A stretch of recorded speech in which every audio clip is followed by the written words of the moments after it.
that most wonderful time of the year is very nearly upon us, and I'm talking about Shorty September, of course.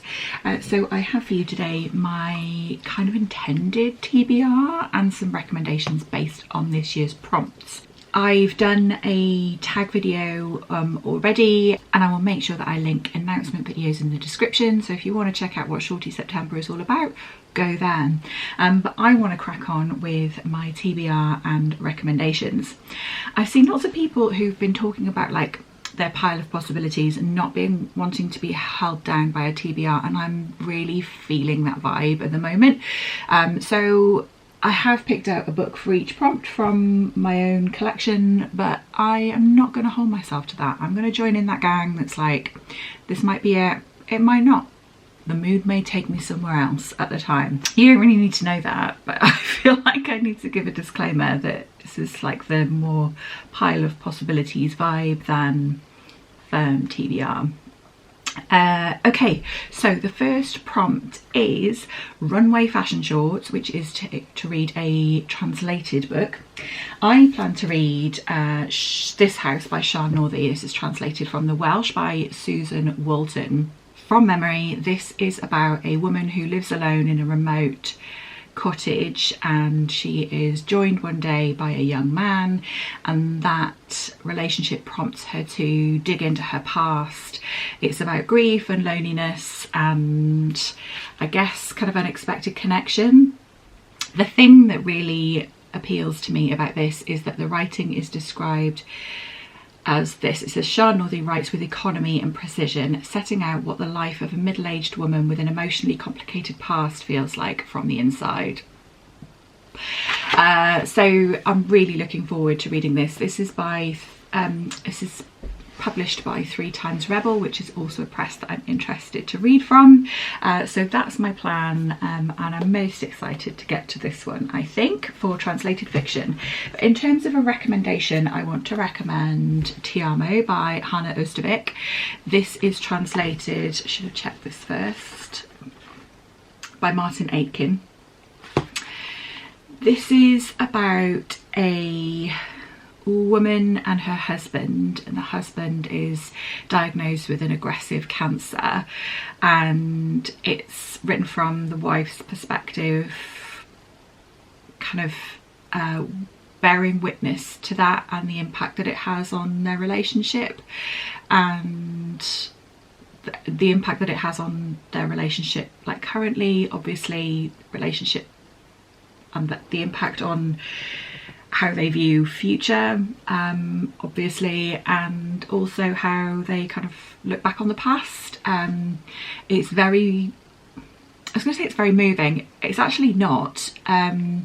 It's quite hard hitting, but it's written in this really almost almost an observational kind of point of view, which makes it feel like one step removed from being in the thick of the emotion, and I think that's a really interesting angle.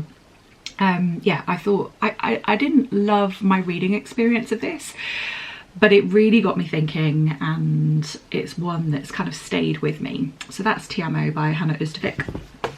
The next prompt is Half and Half Shorts, which I struggle with every year, and it's to read a book and watch a film adaptation of that book. So this year I am going to read The Bookshop by Penelope Fitzgerald. This will be my second Penelope Fitzgerald of late. When did I turn into a Victorian woman?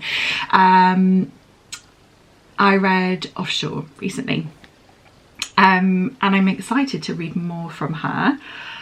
This, I think, is about a bookshop. I don't need to know much more. It's set in England in 1959, and yeah, against polite but ruthless local opposition, main character decides to open a bookshop. And as you can see from the cover, this has been made into a major motion picture. So that's going to be my Half and Half Shorts for this year. But my recommendation for you, I have 2.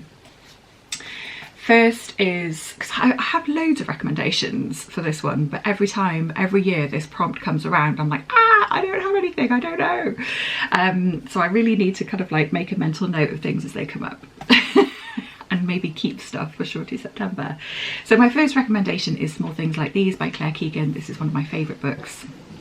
It's a kind of snapshot in time about a man living in Ireland with his family, and he delivers coal and like fuel supplies in the local area. And one day on his rounds he comes across something that he's not entirely happy with, doesn't sit right with him, and the book is about what, if anything, he does about that, how he responds. It's incredible. It's a really beautifully quiet but very, very powerful book, and it was recently made into a film starring Cillian Murphy. Now, the film is excellent, the book is excellent, the film's excellent. For me, Cillian Murphy is delightful, but wasn't my Bill. That's not how I pictured Bill in the book. But, you know, what a lovely thing to do. Read the book, watch the film, you decide for yourself if you think that Cillian Murphy makes a good Bill. And my other recommendation for half and half shorts has got to be Breakfast at Tiffany's by Truman Capote. The film is a favourite and stars the incredible Audrey Hepburn and is fantastic. It's a brilliant, brilliant film. The book is very different from the film, also excellent, but very different vibe. I don't want to spoil it by saying any more, but if you've watched the film and enjoyed it, I'd really encourage you to read the book, just to compare the two, because yeah, like I say, different vibes. Okay, next up, the prompt is ripped shorts, and that's to read a mystery or thriller. I am going to read The Significance of Swans by Rhiannon Lewis. Rhiannon Lewis is a Welsh author fairly local to me, and I saw her at her book launch event last year for this, and shamefully haven't read this book yet, but I'm really excited to. It's set in a dystopian future where people start kind of going to sleep and just not waking up again. So this is about a woman who's kind of at that point where she's on her own after those circumstances have happened, but I think there's somebody like nefarious chasing her or following her as she's making her way across Wales to get to her brother's farm, I want to say. It sounded really fantastic and I'm really excited to read that. My recommendation for ripped shorts is Follow Me to Ground by Sue Rainsford, which I read recently. Now, if you are a like hardened thriller, horror, mystery reader, this probably won't hit. You might be thinking, that's not a mystery, thriller, horror book, Kerry. But if, like me, ripped shorts is more of a challenging prompt because it's not a genre that you tend to read from a lot, I think this was a really great book. It's about a father and daughter, and they live in this rural kind of American South community, and father and daughter are not human, and they serve the community by doing some like kind of woo-woo healing stuff. And yeah, it's kind of creepy. It's kind of like there's a lot of like, so the ground is like an entity in their garden that they have to kind of like tend to, but also helps with the healing stuff. It was a fun read. I read it for a birthday book club. My friend, for her birthday party, decided we were all going to read the same book and talk about it, which I think is a genius idea. And yeah, we all really enjoyed it. It's short and really easy to read, so if this isn't your genre but you're interested in stuff, it's not body horror, but there is some like body stuff. I'll leave it at that. The next prompt is boxer shorts, and that's to read a comfort read. So I plan to be reading Red Is My Heart by Antoine, Laurain and Le Sonneur. This is a collaborative work, so one has written prose about kind of unrequited love, I think, and the other has done drawings and illustrations in just in red, white and black. it looks really fun. I love stuff like this that's kind of, it's not a graphic novel, it's doing something like just using the illustrations to, I don't know, embellish the writing, embellish the prose. Like some of these are just lush. That looks great. So yeah, that's going to be my comfort read. For my comfort read recommendation, I want to recommend That Beautiful Atlantic Waltz. I always say that wrong. That's right, That Beautiful Atlantic Waltz by Malachy Tallack. Full disclosure, that's 240 pages. All of these other books I think are under 200 pages, but That Great Atlantic Waltz is 240. But you won't notice. It's the most divine and soothing story about a man who is kind of like heading towards retirement, lives alone, and one day somebody leaves a kitten on his doorstep, and he's kind of pissed off about it to start off with, but then so he takes in this kitten and builds this relationship with it, and with that starts to build a relationship with the neighbour's daughter who comes and plays with the kitten and hangs out, and it's all very, very wholesome. You get the backstory of his parents, and that's a kind of like, turns into this kind of fable-like extraordinary story. It had the most fantastic ending, but yeah, it's just full of really gentle, life-affirming warmth and like generosity of spirit. It's just lovely. So yeah, I recommend That Beautiful Atlantic Waltz by Malachy Tallack. For shorty shorts, that's to read a book from the 70s or 80s, I plan to read this bad boy, which has been on my TBR for some time. This is The 5-Year Sentence. I feel like it's a bit like A Man Called Ove. It's about a character who goes into work hoping to kind of get a promotion or something, and then is actually presented with their retirement gift and plans to end their life as a result because they're feeling a bit useless, but something gets in the way. So yeah, that's giving The Man Called Ove vibes. So Miss Hawkins looked at her watch. It was 2:30. If everything went according to schedule, she could safely reckon to be dead by 6 o'clock. But by the day's end, events have taken a dramatic turn, and Miss Hawkins is sentenced to live. Forcibly retired, she is presented by her colleagues with a 5-year diary. Programmed since childhood to total obedience, Miss Hawkins slavishly follows her diary's commands until the impossible happens. She meets a man. As a last reprieve from the horrors of loneliness, she embarks on a determined full-scale mission to taste life's secret pleasures and pains until the cup runs dry. Sounds fab. My recommendation for this is Moon Tiger by Penelope Lively. This book, I always think of it like it's got everything in it, plus the kitchen sink. The character writing here is phenomenal. However, I must caveat that by saying the main character is kind of unlikable, and there's a couple of people, my gran being one of them, who've tried to read this on my recommendation and didn't like it because they didn't like the main character. So if you can bear an unbearable main character, I'd really recommend this. It's about a woman reflecting on her life from her deathbed. She's lived this incredible life across both the world wars. She's had 3 great loves, both of them really kind of unique, and it's not soppy or anything. She's got this awful relationship with her daughter. She's got this kind of intellectually competitive relationship with her brother. She's got this best friend who she's terrible to, but is just the most fantastic character.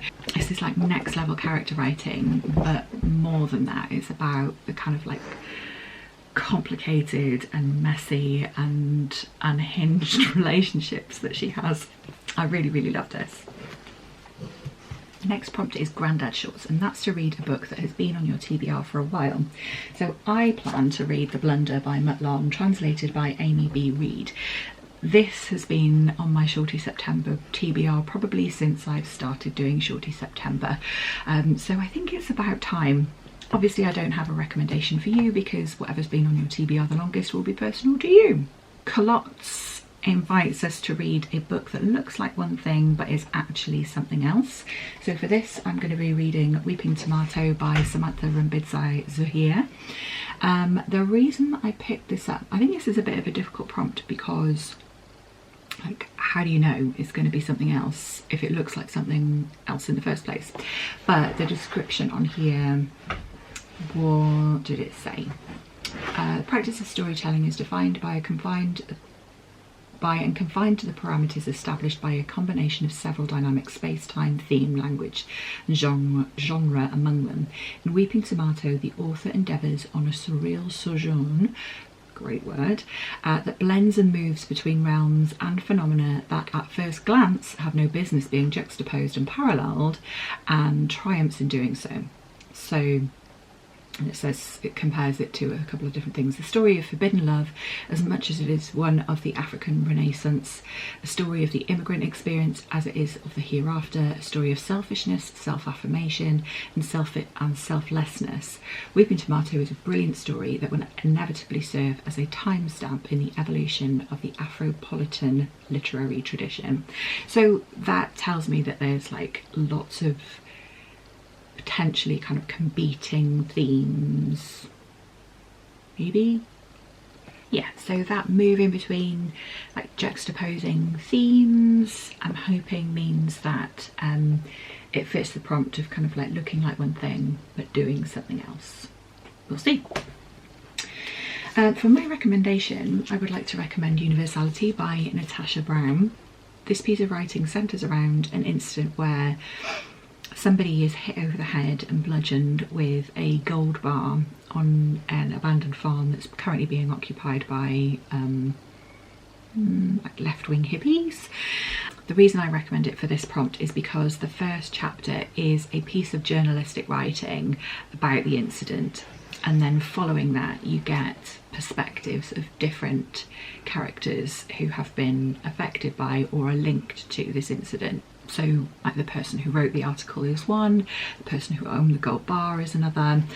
It kind of starts off being one thing, this article, like a long piece of journalistic writing that you would get in like your weekend supplements, but evolves into more of a narrative and lands on being a commentary really of class and political affiliations and the media particularly, and capitalism, and like loads. If you read Natasha Brown's Assembly, you'll know that she packs an awful lot of themes and social commentary into quite a few number of pages, and Universality is no different. So the next prompt is running shorts, and that's to read a book in a day. I am sort of cheating. I plan to read The Blue Book by Owen Shears, which is a poetry collection, and my recommendation for this one is a book that I read in a day, and a book that I am recommending to literally anybody who will hear it, and that is A Room Above a Shop by Anthony Shapland. This is about two men in the 1980s living in a South Walian mining town, and they strike up a relationship which they have to keep a secret because of the kind of socio-political landscape of the time. And it's about their kind of day-to-day domestic existence as they exist in their space between their lives of kind of being authentic around their families and in their workplaces, and also being authentic to their inner selves and their relationship, which mostly takes place in a room that they kind of like use as their home above the shop which one of them owns. It spans 3 years, I think. It's got the most incredibly precise and curated and beautiful writing. It's been so distilled, this writing, that there's actually quite a lot of stuff not said, but that doesn't leave you feeling lost at all. You still feel entirely in safe hands with the author. He just picked out in really sharp focus the things that he really wanted to kind of concentrate on. I cried over a set of stairs when I read this, and need I say any more? Okay, bike shorts is to read a book and do a deep dive. Now that's a bit difficult for me to predict in terms of what I might like to kind of pick up on and research more into. So I've picked an author for this one, that's Barbara Comyns, because I now own 2 Barbara Comyns books and have another one of hers on my wish list, and I haven't actually ever read from her. I've just decided that I'm convinced that I will like her writing. So I think I should read one and see. So I am likely to read Who Was Changed and Who Was Dead. I picked this up very recently. I think Barbara Comyns writes like kind of gothic-y books. The other one that I have is called The Vet's Daughter, and that's definitely kind of gothic. So this one says, strange things are afoot in the English village where the Willowed family live. First the river floods in June, the family wakes to find ducks sailing around the drawing room and dead peacocks bobbing in the garden, but the flood is only the beginning of their troubles. All of a sudden the miller goes mad and drowns himself, then the butcher slits his throat, a peculiar illness is spreading through the town and picking off its victims one by one. From the Willowweed cottage, sisters Emma and Hattie watch the tragedy unfold. They have grown up in the village, cared for by their meek father and bullied by their grandmother with her enormous ear trumpet. That's giving a hello. The wild and mysterious countryside is the only world they have ever known, but as the virus spreads and hysteria grips everyone around them, they realise their lives are about to change forever.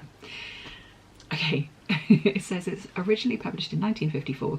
Who Was Changed and Who Was Dead is a twisted pandemic parable and a tragicomic gem. I mean, I think it sounds really great. So yes, my deep dive is going to be to read this and then further explore whether Barbara Comyns actually is as wonderful as I think she's going to be. For my recommendation, I would like to recommend Whalefall by Elizabeth O'Connor.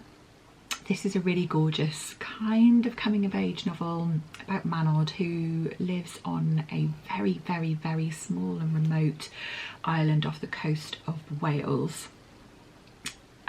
Where are we set? It's just before World War II, I think. So island living is pretty harsh and pretty unique. And Manod is in her teens, late teens, I think, and is kind of getting itchy feet and wondering about whether she's got that kind of like push-pull of wanting to stay and look after her father and her little sister, and honour the kind of traditions of the island that she grew up on, but also that pull of the kind of mainland and all of the trappings that that brings. She's well educated, she's well read, and one day everything's kind of turned on its head when 2 English people arrive. They're anthropologists, and they arrive on the island to do some research into island life, and they kind of adopt Manod as their assistant. You will find this book infuriating and rage-inducing as much as you will heartwarming. Manod is a great character and you will be so pissed off on her behalf by the end of it. The reason that I think this would work well as a deep dive is there was a really good author's note at the back that talked about it being based on some real events, so some like real life islands, and also some kind of arsehole researchers and their methods, shall we say, of researching being exploitative. Our next shorts are a utility kilt, and that's to read a retelling. So I plan to read Funny by Rebecca F. John. This is a retelling of Fantine from Les Miserables. My recommendation for a retelling is a book that I read earlier this year and it's fab. It's called The Call Out by Cat Fitzpatrick. It's a novel written in verse, which is so much fun. This is a retelling of Eugene Onegin, and instead of aristocrats with pistols at dawn, it's a community of trans folk calling out problematic behaviour with roasts in the club. I bloody loved it. It's really, really good fun. And although it's really light and fun and funny, it also touches on some really important themes, specifically about kind of consent and call out and call in culture. Okay, Patent Leather Shorts is to read a book that's out of your comfort zone. So I'm going to read Grandmother's Closet by Luke Hereford because this is in fact a play. I don't read all that much in the way of plays. So that's going to be my Patent Leather Shorts. Obviously, again, I don't have a recommendation for you because that's whatever's out of your comfort zone. The bonus prompt is to read a book and take some notes and pass it on to a friend or share your thoughts in some way. So I'm going to leave that as a kind of bonus prompt for me and keep that as a free choice. But as a bonus recommendation to you, I want to recommend Rhiannon by Priya Hine. Really vividly set in Mauritius. This is about young Noemi and her mother, who works at a local kind of plantation house as a maid and like a house help. It reads as a kind of anti-fairy tale, so it starts off kind of idyllic and throughout the course of the book descends into not a happily ever after. It's written in vignettes and is full of song and culture and recipes that really bring all of the writing to life. So that's it. That's my intended TBR for Shorty September. If you're planning on taking part, or if you've watched to the end of this video, please pop a short emoji in the comments. I'd like to wish a really sincere happy Shorty September to all that celebrate. I hope you are looking after yourself, and I will see you again in the next video.